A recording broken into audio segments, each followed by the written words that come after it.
depending on your family and support situation, but it is so hard for mom, and dad or partner being home has to have a positive impact on her mental health and chances of getting postpartum depression, postpartum anxiety, because it's very overwhelming. It's metal. Having a baby and postpartum first 12 weeks is metal. Once you get through it, you're like, I can do fucking anything.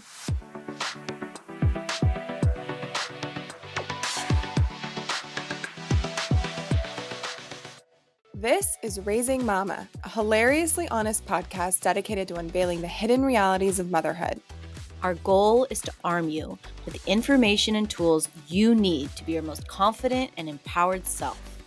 This podcast is packed with unfiltered testimonies, diverse perspectives, and expert opinions, along with a good dose of laughter and tears. Leading you on this journey is my best friend, Megan Stander, who is a CEO, passionate maternal health advocate, and mom of 2 daughters. Alongside me is my best friend, Chelsea Ledson, who is a mother, wife, and registered nurse with her master's specializing in women's health.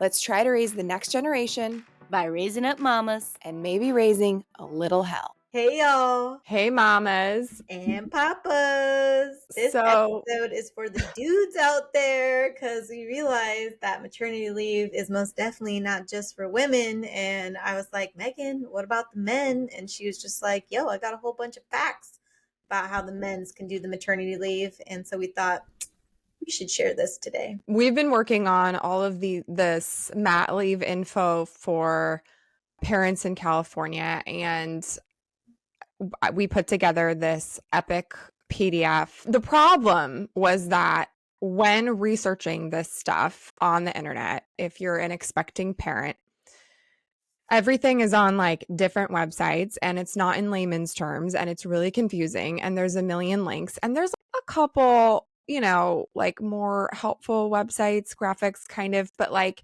in terms of having a comprehensive doc that just like tells you no bullshit, like what you need to do, what you need to know, and tells you everything about all of the state and federal programs, including the laws that protect you. It just didn't exist. So we made it. And in making it, there's so much info for dads. And we called this thing the California Maternity Leave Guide, but it's not just for moms. So we wanted to give you the tidbits for dads that we learned because Chelsea and I are both big proponents of dads taking the leave.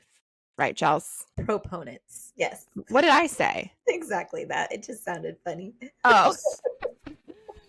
But yeah, no, I am a very big proponent of having my partner, who happened to be a man, on maternity leave because I can't even tell you. I mean, Megan, what were some of the benefits, do you think, of just a guy, your partner, doing it with you versus doing it alone? That is pretty revolutionary in and of itself, I think. The biggest reason why dads should take paternity leave when their kid is born and take the full 8 weeks in California and just take the time off is because that time together, especially with your first child, is going to set the stage for the dynamic for potentially the rest of your parenting life.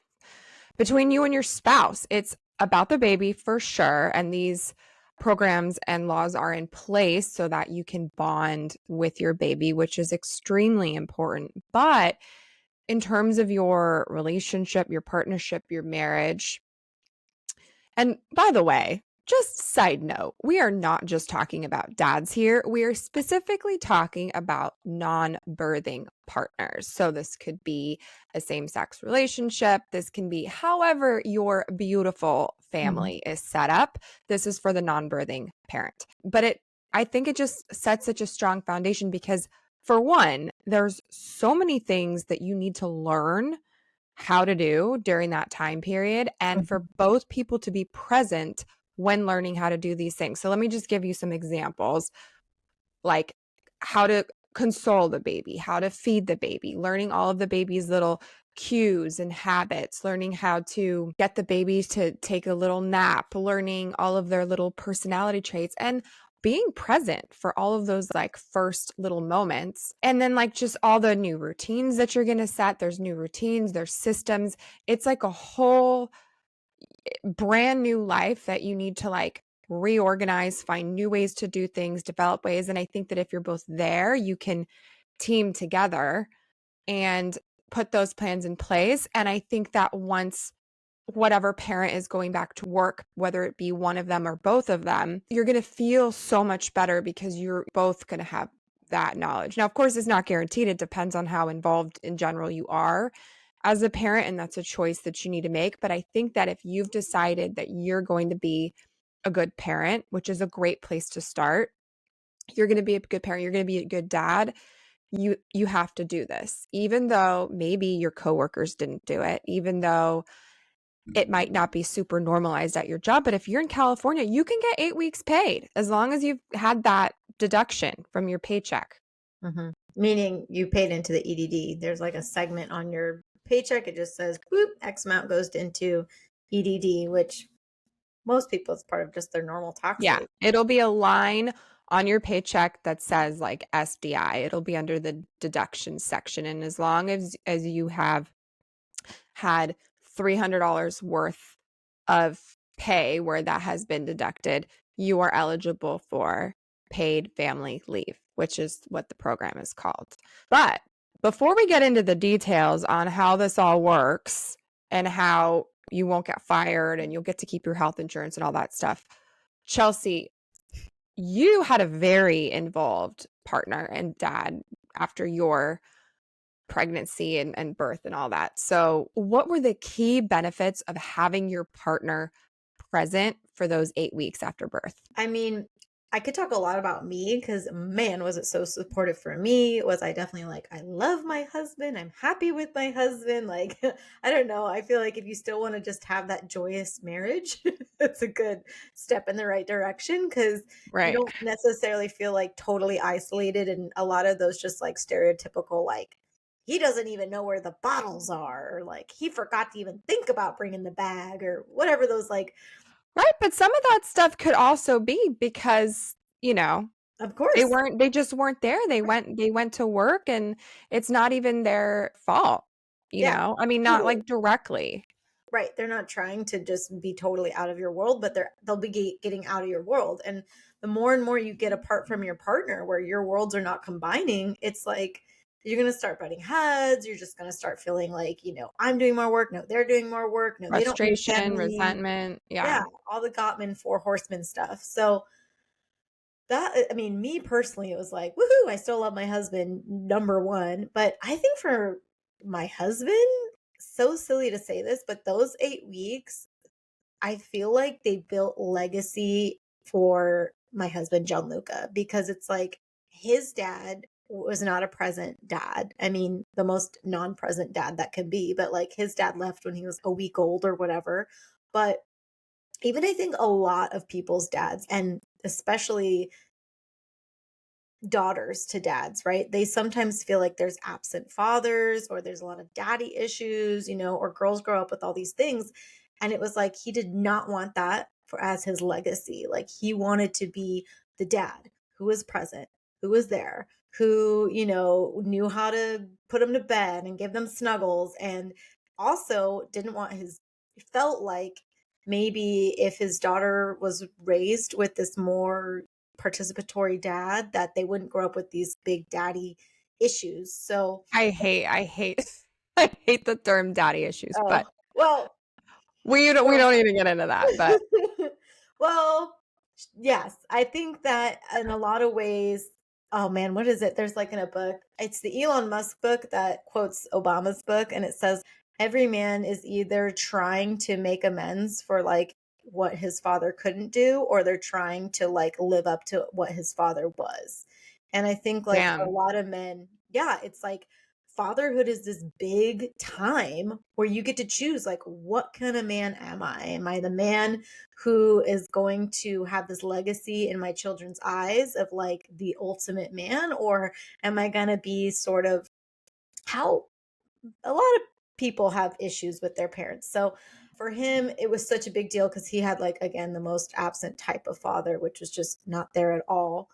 And I think it gave him just a lot more empowerment, a lot more confident. I think he started to really, like, I don't know, he felt like really good about himself because it was brand new territory for him. And he got to be like, oh, nope, this is how, I don't know, this is how you burp, or this is how you do this, or this is how you do that. And they have a really, really good relationship. And of course, it just makes you want to love your partner more and more because you're just seeing what a great influence they are on your family. And it just sort of becomes this like self-fulfilling prophecy where like goodness begets goodness. And for me, it was like way more than just the actual 8 weeks, but it's that actual consciousness to do it together versus do it separate, which I think makes the difference. So to wrap that up, what do you think from Jean-Luc's perspective were the top 3 reasons why he was really glad he took those 8 weeks off? I think he was really glad because he had a partner in his marriage that was so very much in love with him, so very much just seeing him as the hero, as, the person that's there to provide. So I think that made him feel really good. Like he's completely, I don't know, filling the role of what he would consider like his man roles. I But think, that doesn't necessarily have to do with taking the 8 weeks off. I think, I don't know. For him, it definitely did because it was like, I'm a very independent person, and for the first time, that's when I really needed somebody else's help. Like, I really couldn't do it all. Oh, okay. So he was like, "You can't do this all on your own. I'm your partner. This is me showing up, Got and it. this is me fulfilling my role." And I think it was just empowering for him and empowering for me because it was just like, wow, okay, we are partners. We are doing this together. Like, I can rely on someone else. And it made the marriage way stronger. And there was not a lot of like fights and battles, a lot more just like, us against the world, which was very uniting. So it made our marriage stronger. I'll say that. Number one, made the marriage stronger. Number two, I think it really pushed his limits of what he thought was possible. And every time you have that growth mindset and you do something that you didn't even know you could do, it totally makes you more confident. So it made him more confident. Totally. Yeah. And then I think the third biggest Which is so like metal, like that's so metal. Like I'm going to take 8 weeks off of work and quote unquote help my wife or partner with my wife in bringing this child into the world.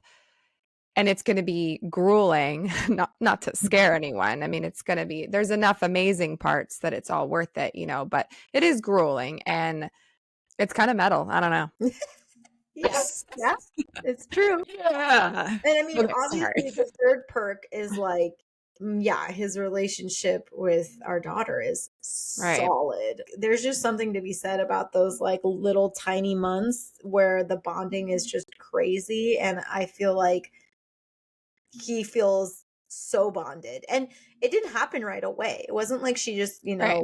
came out and he was like, "Oh my gosh, I'm so bonded." It took some time, it took some energy. And then it was like, because he had that time, because he had that energy, he built that closeness. And just that little bit of 8 weeks, I feel like forever and ever and ever, they'll be super close. And one thing worth mentioning here is when I was pregnant with both of my kids, and especially the first one, I remember my husband not being nearly as excited as I was, not nearly as connected or like realizing what was going to happen, which of course, the baby is not inside of him, it's inside of me, and I'm experiencing the effects and I'm feeling the kicks and everything. But I think that that's absolutely normal. And I just want to say that, like, if you're an expecting dad right now and you're just haven't quite grasped the concept or aren't that excited about or don't feel that connected with this idea that you're going to be having a child in your life soon, that's normal and okay. But taking that time off, those 8 weeks within the first year of your child's life, and we recommend having it be the 8 weeks right after the child is born, that's when all that magic happens, Mhm. So it's so important to not miss out on that if you have the opportunity to. Yeah, and California is like maybe the only state, if not like one of a few that even has paternity leave. And so it's such a cool thing because it's there, you're not like losing money or, again, and we'll cover it, but with the other laws, it's not like you're losing your job. It's not like you're losing your health insurance. It's just there to take. It's an opportunity. So I wish more people really knew about it and took advantage of it because it has huge impacts way beyond the 8 weeks. Yep. Yep. Okay, so let's get into the details of how this all works. So if you're watching, I'm going to be pointing, but I'm going to try to kind of explain this in a way where if you're listening, you get it too. So Mhm. basically, there's two aspects to this. Number one is get paid. Number two is don't lose job. Okay. So for getting paid, that you're going to be covered by paid family leave, which is the California program. It's administered by the EDD. And basically, if SDI has been deducted from your paycheck for $300 worth of pay, which is not much, that's like not even a week of work, then you're eligible. You're straight up eligible. You can get your money. So after the baby's born, you go to the EDD website, just Google paid family leave EDD, and you can click to apply. I think one of the only things that you need to do is you need to have that birth certificate with your name on it to make sure that you are indeed a parent, and then you will be eligible. So the other part of it is the California Family Rights Act, and that is also for baby bonding. And what that does is it makes sure that your boss cannot fire you and also that they can't stop your health insurance. So if you just aren't at work for 60 days, they can't fire you. They could be annoyed with you, but they cannot fire you. So you actually really don't need to worry about what work is going to say because they can't fire you. But they do recommend that you give them 30 days notice when Mhm. this is going to happen. So as soon as your wife or partner finds out her due date, I would let them know about 30 days in advance or more, honestly. Well, Anything I missed there? I mean, there's a few of the tiny caveats, right? Which is on the getting paid side, you have to have, like we said before, a line on your paycheck needs to be paid into EDD, every month. So if your company doesn't pay into EDD, then you wouldn't qualify for state disability or paid family leave. And Yes. then on the law side, if you want to get the California Family Rights Act, it means you have to work for that company for 1 year, 1,250 hours. It's pretty much full time. And then you have to have at least 5 employees. So those are all the things that you have to take them both together. Um, Right.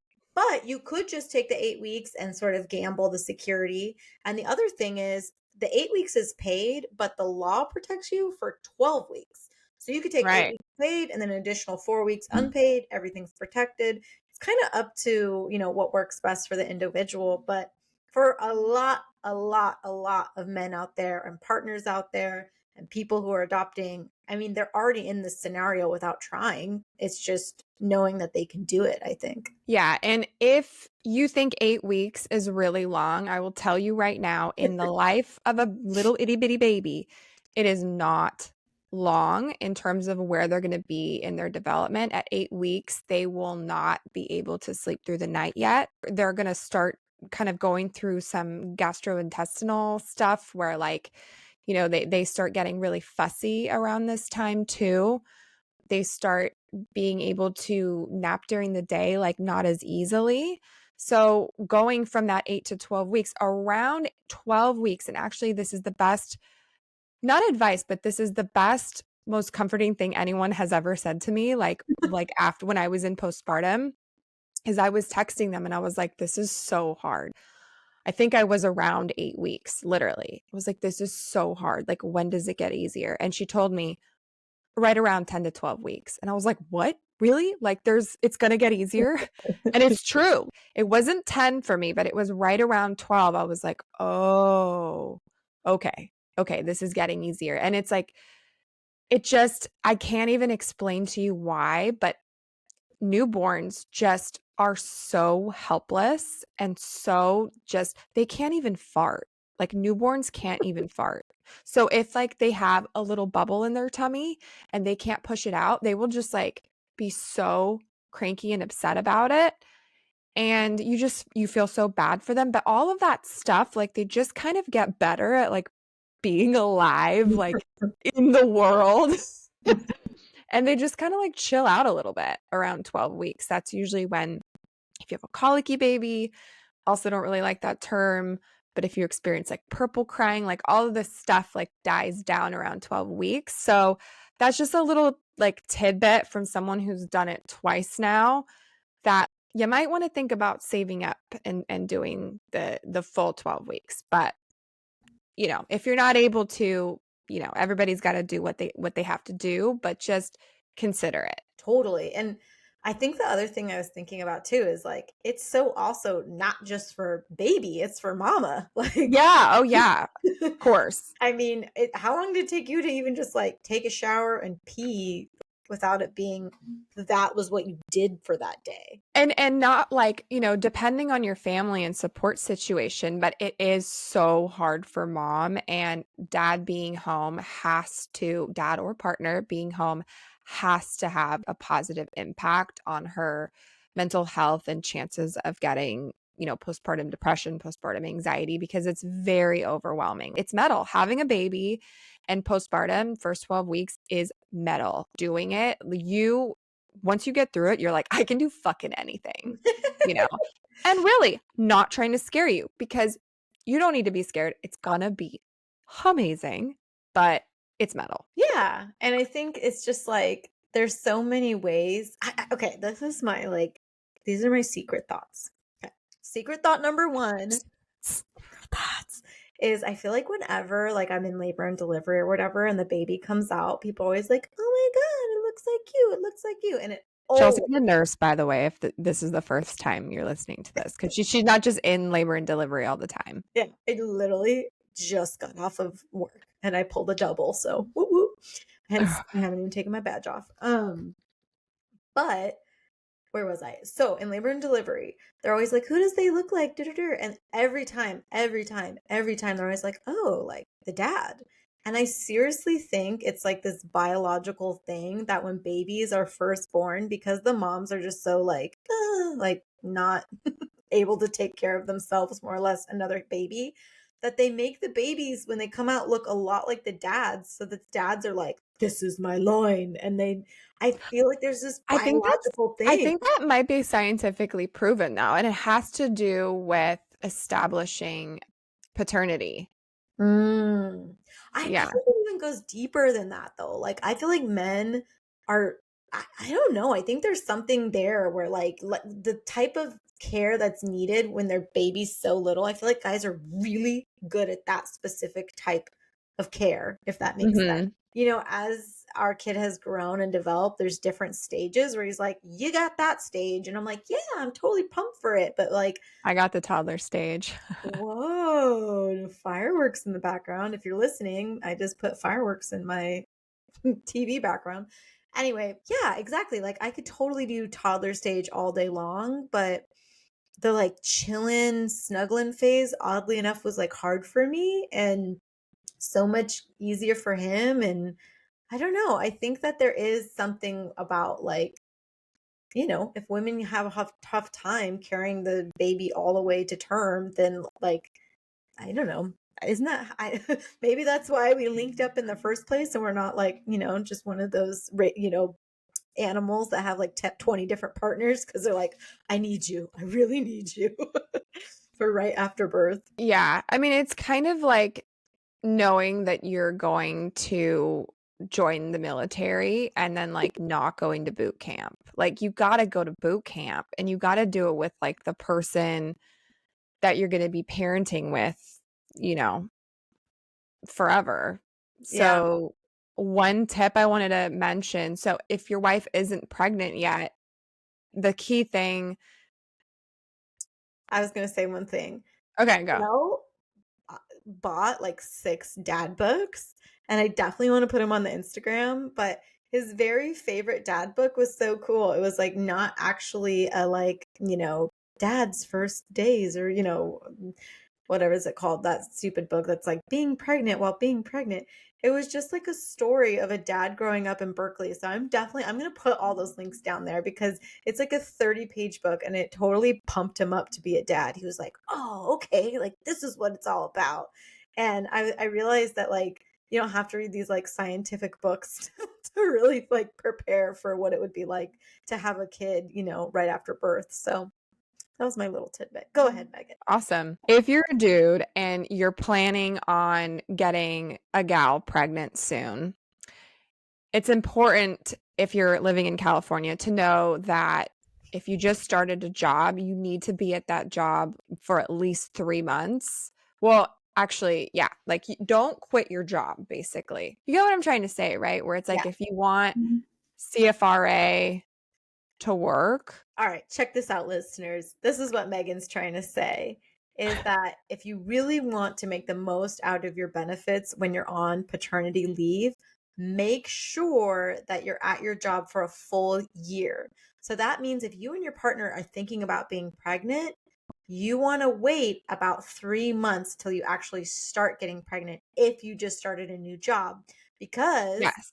babies take like, well, they say 9 months, but they technically take 10 months to be fully cooked. And so if you just, boom, got pregnant the very first day you started your job, well, it's only Yes. 10 months later and you're not going to get all the full benefits because you haven't been at your job for a full year. So just make sure that if you're planning this together and you're starting a new job, take that new job for 3 months and then try to get pregnant. Yes. Do not knock anyone up if you just started a new job. Wait 3 months, then knock them up.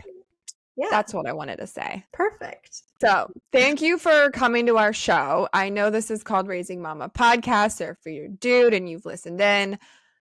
Thank you for listening to us. We hope that we gave you some useful information, and go to the link in the description. You can get access to the full California Leave Handbook. We've got timelines in there for you, links to do everything, checklists for non-birthing parents. Just makes it really easy so you don't have to like waste your time and go on the websites, try to figure it all out yourself. We did it for you, and we sent it to EDD and we had them look through it too. So it's all been fact checked. So check it out, and we hope to make more episodes for you soon. So hit subscribe and let us know what you thought of this episode.